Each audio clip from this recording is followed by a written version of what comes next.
none of the Bokos start intelligently, because we don't have a way of going into it. 3 camera doesn't work, as always. It's bonus content for episode 18, and now we go to the scene that works. Thanks for joining us again, James. This is gonna be for, we're gonna be making some mogul moves. You need to make some smart investments in life, because inflation is going up, and it's just, the cost of living, it's through the roof. And the cost of sometimes playing Digimon is far too low, actually, for real. But we wanted to know what the best memory that you can spend on Digimon, tamers, option cards, like the best use for 0s, 1s, 2s, and we'll see about 3s as part of an ongoing series that we're going to do of like the most effective cards at their different cost levels. We're spending most of this episode on Digimon card app, like we always do.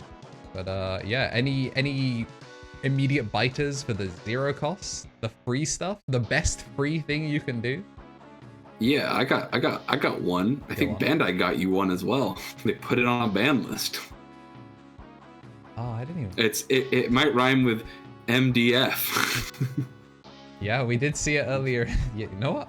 I didn't think about MDF at all when infinite value over and over. It's actual unquantifiable amount of memory gain because it can do anything.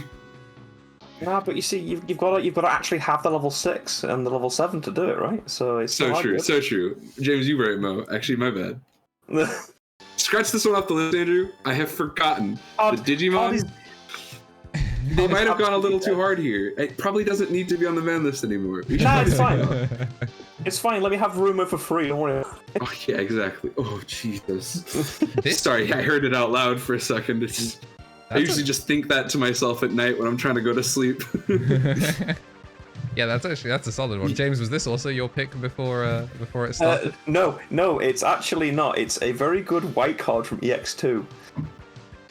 Ooh. It may or may not be called Reaper.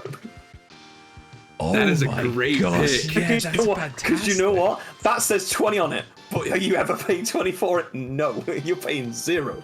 And this thing wins games. Yeah. That is a great call. This one is errated. It does, instead of reduce play cost, it set the play cost to 0. So yeah, you are setting that play cost to 0. That, yeah. You know, fellas? Highbrow. I thought we were going to be arguing about, like, we'd be calling back to the cards that dodge the ban list and we'd be arguing Blinding Ray, Grav Crush, Hammer Spark. I did not even think about these cards. Yeah, that is a great. A jank player coming along that plays weird and obnoxious stuff. Yeah, exactly. We needed you, and when the situation arose, you were like, "Guys, I have remembered Reaper. I blocked Reaper out." Yeah, actually, MDF was a good one, but yeah, Reaper might be the best nothing you can spend. Has D-Reaper won a regional? I'm trying to remember. I think it did like years ago. Yeah, it had an absolutely baller yellow hybrid match. So like, yeah. So it's got to have won an EX2, right? In the West, hang on. Let me pull. I have a spreadsheet for this. In the East, yes, it won a lot in EX2, but in the West, it didn't do anything. It wasn't until BT 10, I want to say, where I don't know, there's like the neurons started firing, and there's always this one D-Reaper player at like every regional that would top, and then I think they picked up like 3 wins. There was the guy that won like Mario's online like big thing. There was a guy that won an in-person regional with like 3 Death X in his like Mother D control list. But like Mother D has been like a relevant deck that nobody likes to think about in nearly every single format where Raid isn't on the best deck. Where Raid is bad. Yeah, where War Greymon is not top 5 deck contender, this deck is like the hidden 6th man in your top 5. It's an evil deck. It was smoking Mirage players at Salford. No, not even at Salford, at the Birmingham Regional. It ate 2 Mirages and then fed everything else. It's such a crazy card, man. Hey, if your meta is full of blue bounce level and purple delete level, you cooking. It's crazy because I thought the Mirage matchup would be good. It's like, oh, their search is always like they don't draw for Evo. They're always adding cards to hand by an effect. Surely you fold them every single time they play the Searcher, but no, apparently they will just go neg in hand. Lol. Does D-Reaper do anything to new Veemon? Like presently, like is Gatekeeper not kind of like, hey, get owned? Gatekeeper is just a polite middle finger, I guess. Yeah. Because like you could Jerry to find all your stuff really consistent. I guess the problem with Gatekeeper is they just make a Monze X and they go 4 wide, and yeah, eventually the Gatekeepers just die instantly, and then they swing for 5 checks. I suppose so. But I guess if one pops out of security after they've already done the Monze X, then yeah, you're kind of owned. But damn, what a good start to the series. The Reaper does cost nada. All right. You know what? Oh my gosh. I think with no, it's Mother D Reaper. That's a great pick. I'm all for it, actually. That's a banger. This is our 0. All right. You know what else? It's not already something we've complained about at length in Boko. Boko is like the chill vibe. We don't script Boko. I don't spend 10 hours like researching lists. We just vibe. And this is a vibe. Reaper is a nightmare card. If I have to play against one more person who's like, trust me, bro, Gamamon D Reaper has it like that. I'm going to politely also, again, put a fork in an outlet. You're gonna hold hands before you do it. You know, dap me up. Sure. Listen, I'm not quite to the extent that James has, because I'm a feeble man who does not enjoy playing webcam events and does not have it like that to bring the jank with me to an event. But I do love me some Devas, and let me tell you, there's a matchup that is less fun for one person than D Reaper Devas. It's just unplayable for the D Reaper player. They have nothing they can do. This game is just over. If I ever just leave a single level 5 on the board, the game has ended. Pretty peak. Bagra's also really funny because every time they load Mother, I go, okay, burn one. Yeah. That's a great pick for 0. I feel like I had an idea for how I was gonna do this. Because one memory. There's no shot now. The game is different now. Yeah.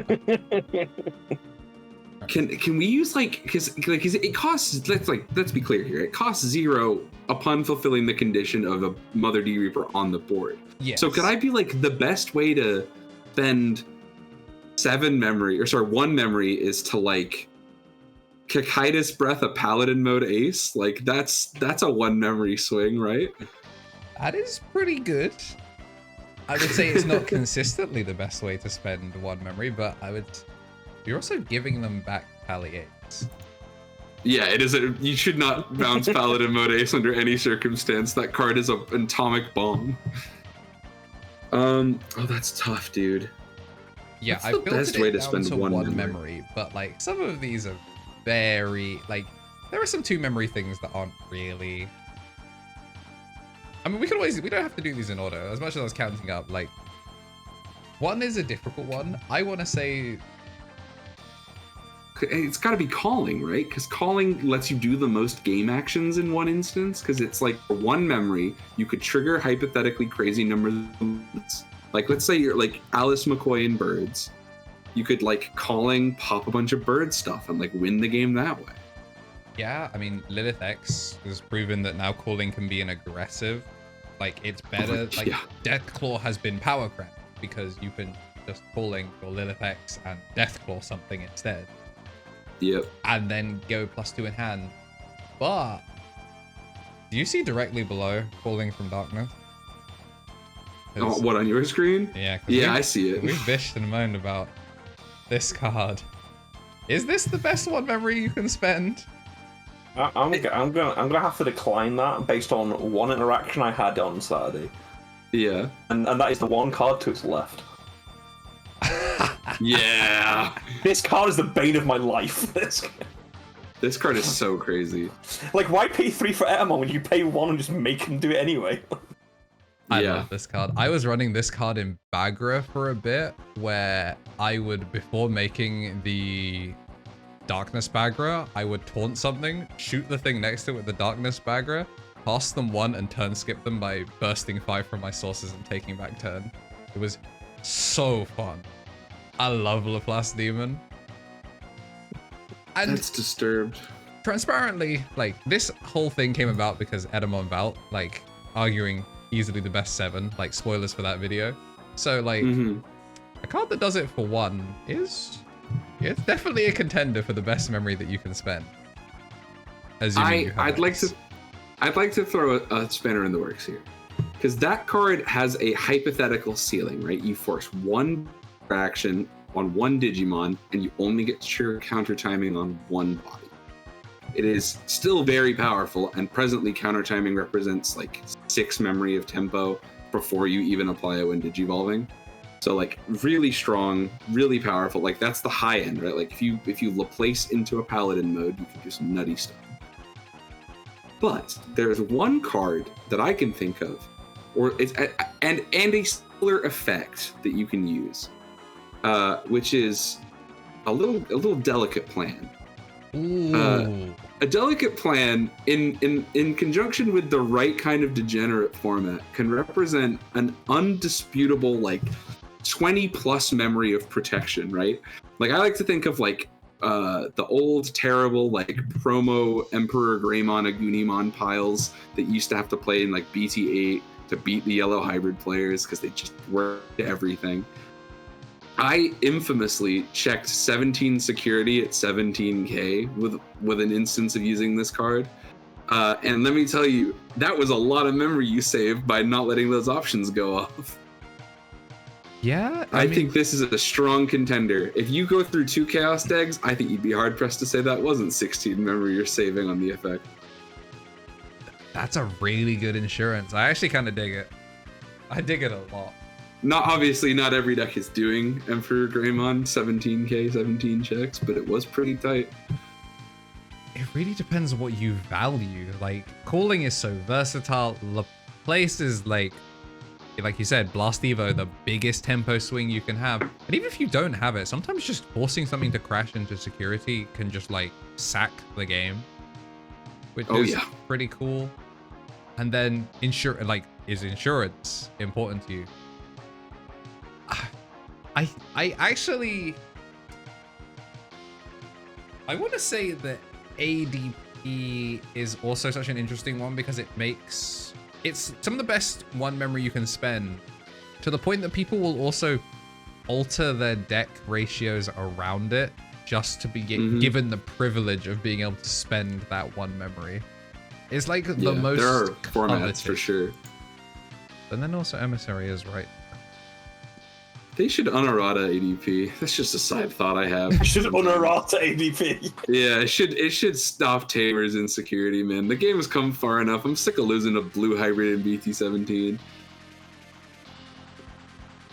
This video will come out in BT17, by the way, Jay. He does not edit them quickly. Fantastic. Yeah, he's kind of not wrong. I'll give you this. I will retract my statement on ADP. Were it beautifully unerrated, I think it would actually probably be the best way you could spend 1 memory. Because, like, can you imagine the Mastemon player's face when you don't give him a Mire? Yeah. But in the absence of its errata being lifted, I honestly kind of agree with James. I think Laplace's Demon is one of crazy. It's maybe like I think about option card strength, and I think it's certainly a contender for the strongest option in the entire card game. Yeah. Because calling is limited to purple, which, you know, does actually Thank matter. God. Thank God. Thank goodness. Emissary technically has downsides. And, you know, requires setup. Whereas this, body on board. True. Yeah, you know what? We take it. We take it. We got Reaper, we got Laplace. And now We're hit all the jank today, baby. We got the 2 memories, and I think this is where jank will not prevail, because there certainly are tradings of every color at the 2 cost that really aren't. You read my mind. This card, really funny. This card, a gimmick. Oh shit, scrambles. Yeah, scrambles and trading. Scrambles and trades both cost 2. Oh shit. But you know what else costs 2, and I think is decidedly stronger than scrambles and trainings? Buzzing Fist. No, it's Analog Youth. Oh. Yeah, Analog Youth is like in some matchups, it is just more value than scrambles and training. Analog Youth. But there's also Cool Boy. We could talk about Cool Boy again. Bro, Congo's right here as well. That's such a versatile. Oh, wait, win rate costs 2? All right. Yeah, but it reduces by 4, Yeah, so yeah, it really. Yeah. The poor man's poor man's HPD, which didn't even come up in the zeros. Like that's how like crazy quick we went through. I thought for sure it was gonna be one of the mem extenders or HPD, and it didn't come up in conversation. Yeah, I mean it's not a 20 memory swing. Oh. You know what else there is that's a pretty powerful thing you can do with 2 memory? You can play God's Chosen's best card. Imperial players, how good is it to have returned to the primogenitor, or whatever the heck they're going to translate this card as? Because oh yeah, main give a free evolution into a 5 or higher GNA trait. Sorry, cost -4 for your evolution, so it's as good as win rate. And then place it into the battle area to give your battle and deletion protection. Give me a break, dude. Anything else? Are you kidding me? This is a contender. The Omnimon one's good. Everybody always talks about how it's like the cool gatekeeper card, but like, yo, give me a break. I mean, all 3 of them. Like the Omnimon's good. They're like trap cards from Yu-Gi-Oh. Yu-Gi-Oh. You know, East has a great video about that. That like, you know, the value of like a delay effect changed when these cards came out. So it's like. The hybrid one's amazing. I'm not gonna trip over my words on that one. The hybrid one is amazing, but the hybrid engine is so good that they straight up don't play it all the time. Fair. So you know, what does that say? Analog Youth is the purple card of all time. Yep, and it gives options just as a fun sidebar. Oh, I can't wait to watch people how many ways you can abuse assembly using Analog Youth. Like, the problem hasn't changed, it just now costs 4. Yeah, it's like the moment they announced that it was white, and I was like, that's fine, I've got Analog Youth, I don't care. Yeah, exactly. Straight Analog up. Youth, Digimon Emperor, like... You know the Millenniumon cards got revealed recently? You can use a machine in play and Analog Youth for that.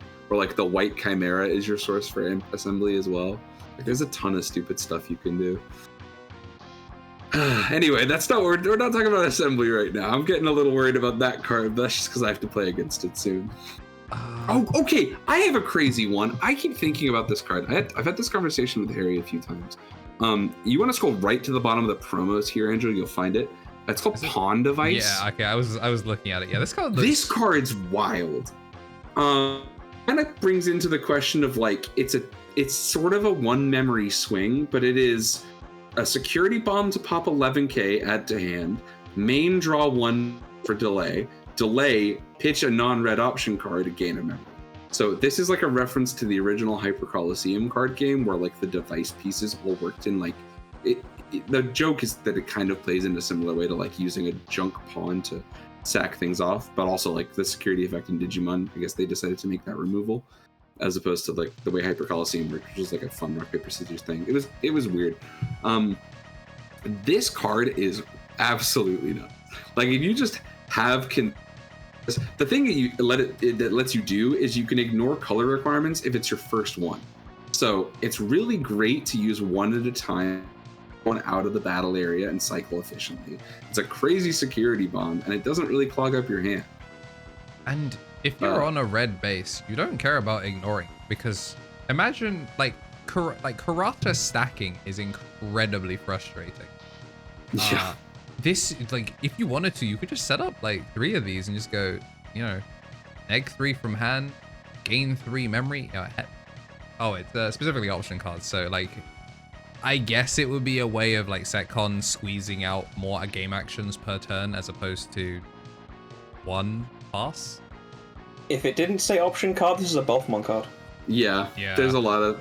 I think the intended support for it at the moment is that it hypothetically does a pretty good job of supporting like the heavy metal Dramon Dark Dragon, because it's really good for you to be able to pitch out the option cards that you don't need to search with anymore. And then cards in delay do not negatively affect your interaction with Yuki and the Yamon. But like realistically, it doesn't necessarily need the help, because purple just like... They made Eismon Scatter tribal, so like you can search it. I don't think they help going minus in hand anymore.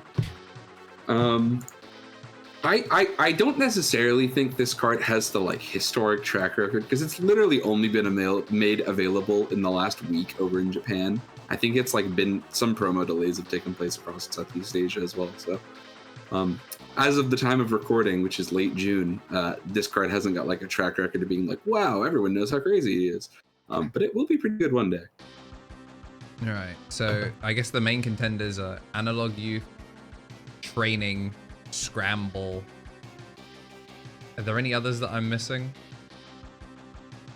I think those are the big ones people would talk about. People like to talk about Zubagon and some decks into. Is that recency bias though?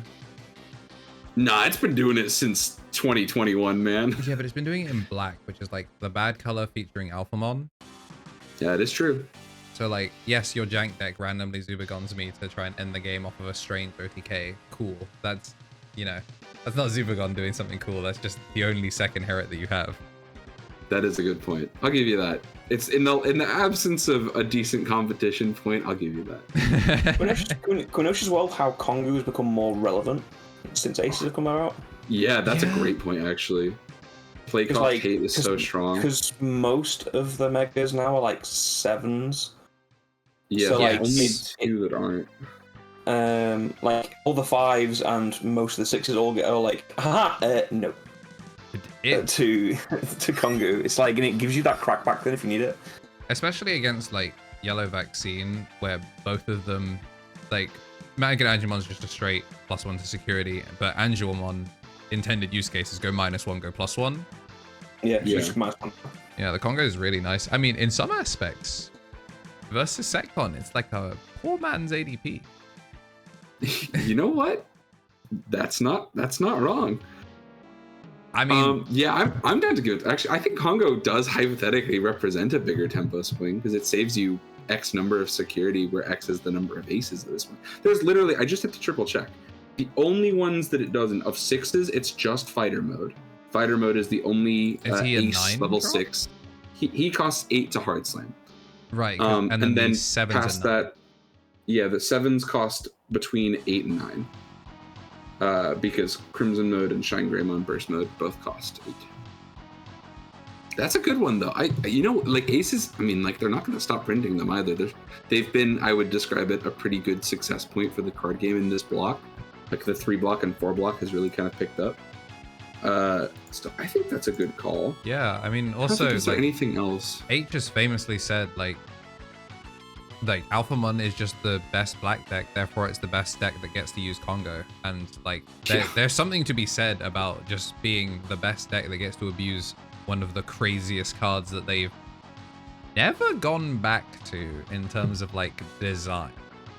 If you think it's good right now in Alphamon, you've got to see what it does in 17 with Diaboromon. When that deck is hitting you with tokens that do not have a play cost and Congo does not negatively impact it, the way that the game shifts around that is crazy. Wait, I thought the tokens had like a play cost of 14. Yeah, the tokens are 14 cost, yeah. They cost 14? Yeah, oh, then that's because they... Sorry. Yeah, they're 14. Yeah, sorry. My point is I've watched footage and they are not themselves impeded by Congo. Yeah, it's whack. So you can do some pretty wild stuff with it. So the Diaboromon ace comes down and it can't do anything. But the token it spawned can. Yeah. Oh, good lord. All right. Yeah, I really think like Congo's a good... Congo or Scrambles are so broken, though. Yeah, we're obviously hurt by it getting delayed. So, like, we've seen what they can do. Are they better than trainings? I personally don't think that Scrambles are stronger than trainings because they require, like, an existing hand state. They're more specific, but because of their timing, because of, like, that bullshit... Like, Virus Imperial, for example, you can turn an empty board into swinging level 6 at blitz timing, and then memory setter back to 3 and spend, like, negative 13 memory. So like, yeah, all right, I'll give you that. But yeah, training's really, like, they're so versatile. If we don't pick Congo though, and they print more crazy 7 play cost aces, like the most recent ones revealed that are 7 play cost are the BT18 ones. There's 3. It's Dynus, Lord Knight, Shadow Serafi. and all of them are great cards. They are very good cards. So I think this is a pretty sweet pick, because like in 3 months' time, when the next set of aces drop, we're gonna be like, wow, I should have picked that. Yeah, I actually also kind of like it because so many people. Let us know down in the comments, by the way, if what your picks were going into the video, if you had some, and whether you agree with, tell us we're wrong. But I know so many people went to 2 and went training, because that's where I was going until I saw scrambles, and then it was panic. But Congo. I think Congo is the only thing that really keeps with analog, because analog is like, in the decks that play analog, it's pretty routinely like a +3 to hand economy, +4 to memory. Like, it's just nuts. So I don't think, I don't know, but Congo could actually do that. That is the crazy thing. So I'd give it to Congo. I think Congo, and then like a little asterisk next to it with like, actually, I have a perfect project for you, editing Andrew. Can you put Analog Youth's face over the what's he called, the Veemon there in the Congo art? That'd be great. Thanks. Appreciate it. I got you. All right. Do we want to do number 3? Call it a number 3. I think doing it in 3 seems good. Because yeah, that gets us to. I mean, talking of consistency cards, boosts. I have a pick for 3. I have a pick for 3. Our boosts getting robbed. I also realized editing Andrew's going to have to paste over the stupid thing I put at the bottom, because I put it for the best 0 cost you could spend and have not updated it all video. So you're welcome, editing Andrew. That's your problem. All right. So besides boosts, what are some of the best 3 memory you can spend in the game right now? I think I have a couple picks here. My first one, when you pitched this idea that I like immediately jumped to, is that the entire gimmick of a specific deck is using 3 memory to cheat more than 3 memory, which is KnTElixar. Oh. KnTElixar and its like hypothetical infinite value floodgates, like the Volcanic Dramon from EX7 and the new absolutely disturbed Metallic Dramon that Digivolves 4. Both of, and then does a mini Congo, if I remember correctly. The Hina is the way you arrive at that effect. So you need to pay the 3 for Hina regardless, and then she slowly refunds it over time. Hina also, surprisingly, like, we talk about like how cards have that Hina effect where they gain a memory, but Hina is start of turn, not start of main, which is so much better against some of the bullshit forced combat decks that it's kind of hard to quantify. Yeah, and Digimon Emperor doesn't let you get turn skipped by it. Yeah.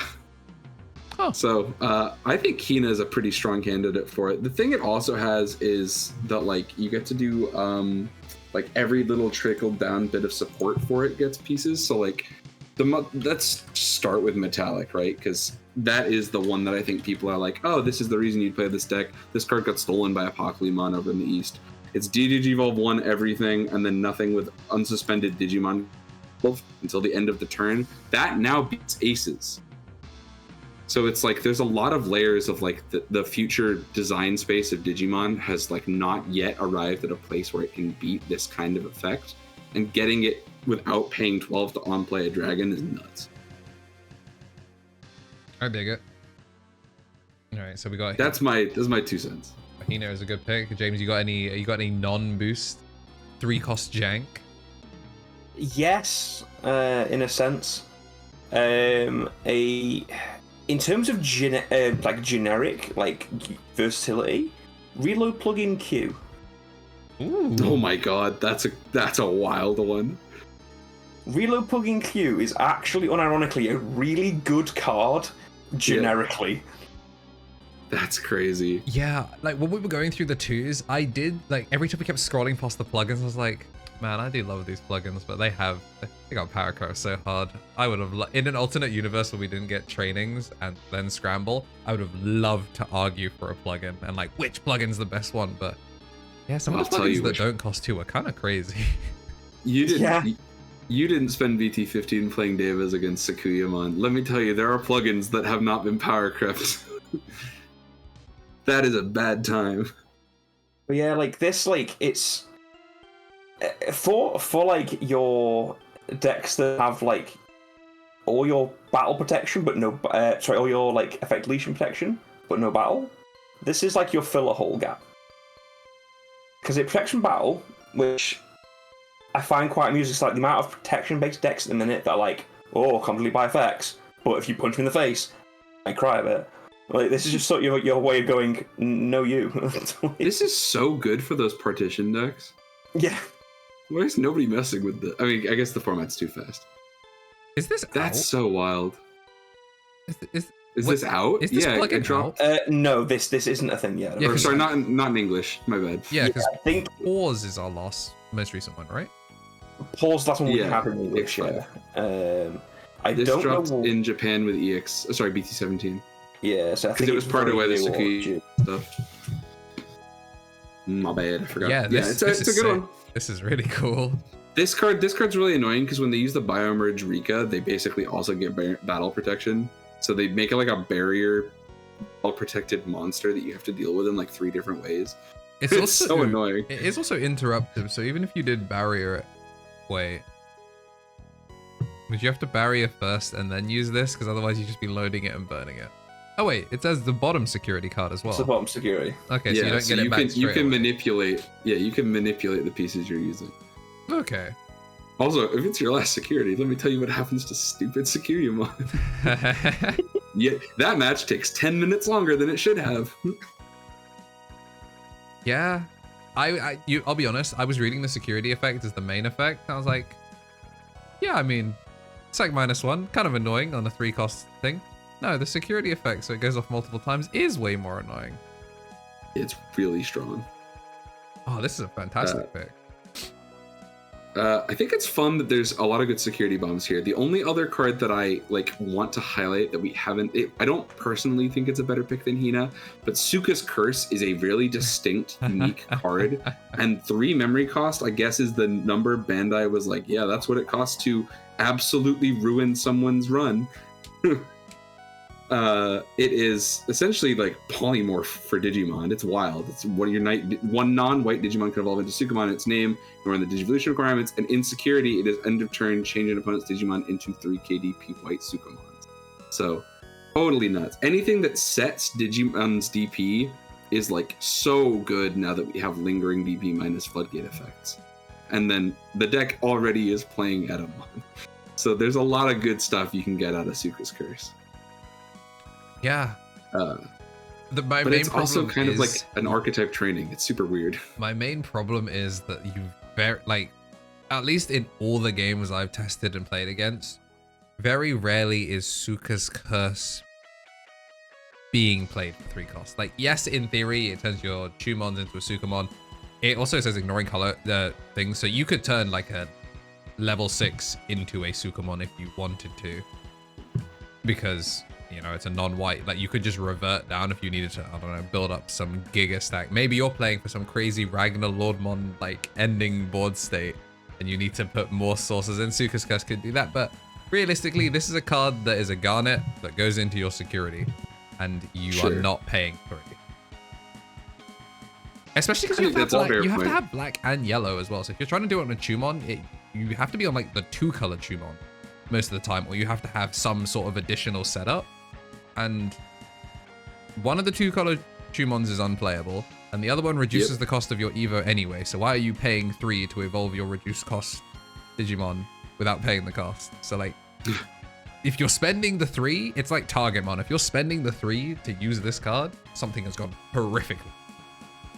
That is a good point. I'll give you that. In terms of it being mostly for security effects, I guess its budget is nothing. Yeah. Do you want the other copium pick that is very relevant as of this weekend? Go on. Hell yeah. Blue card. Oh my god. Oh my god. EX2's favorite son. Yeah. Man, this is just the plugin love. Like, I thought for sure that was going to be like the 2 things, but like, yeah, blue card is like the plugin that was completely discarded because it didn't say also. It doesn't count as a plugin. Yeah, like Digital Translator has the also treated as plugin. This one doesn't, so nobody played it until now, and then it won a regional.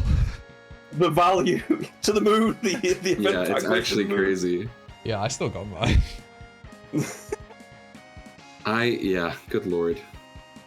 Yeah. It does. I mean, like, what's the most expensive Digivolve cost so far in the game? I think it's like 6. Yeah, Belphemon Rage Mode's a 6, right? Yeah, because Belphemon and Love Fire, I think, are 6s. Oh yeah, Levia X is a 6, yeah.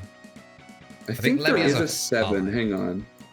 There's a 7. It's Susanomon. Oh. Yeah, so yeah, if you're counting your level 7s, yeah, that also works. But specifically, you can't digivolve into non-white anyway, so Susan wouldn't be a valid target. Of course. Also, or you can wait, no, there is. I can tell you, there is a new most expensive one pending the release of BT18. Lucamon Chaos Mode evolves for 8 over level 4 yellow and purple. That's the most expensive Digivolve cost in the game. Oh, yeah, they do that. Oh, but why pay 8? You would never. You'd only. Yeah. I'd be but that's a fun one. So you could blue card. Wait, the larva modes are white, right? Oh, you don't need its sources because you have tamers. Never mind. You got tamers. You're fine. Yeah. Wait, what tamers does Lucamon play? That doesn't matter. I'll look at that deck later. That's still hilarious. You could blue card into Chaos Mode, and if you do, you can. Oh my God! You blue card into a rip and to pop their tamer. Wait. I would get up from the table. If you're on Iron Marco, and you just do some other chump Evo, stack top of deck, and then blue card it. Blue card Leviamon won a regional doing that. In Japan, it won. Sorry, in the Eastern format, it won the. Oh my God. It won a qualifying regional in the Philippines. This was like in the middle of EX6. It was nuts. It was crazy. That's insane. I mean, it played like.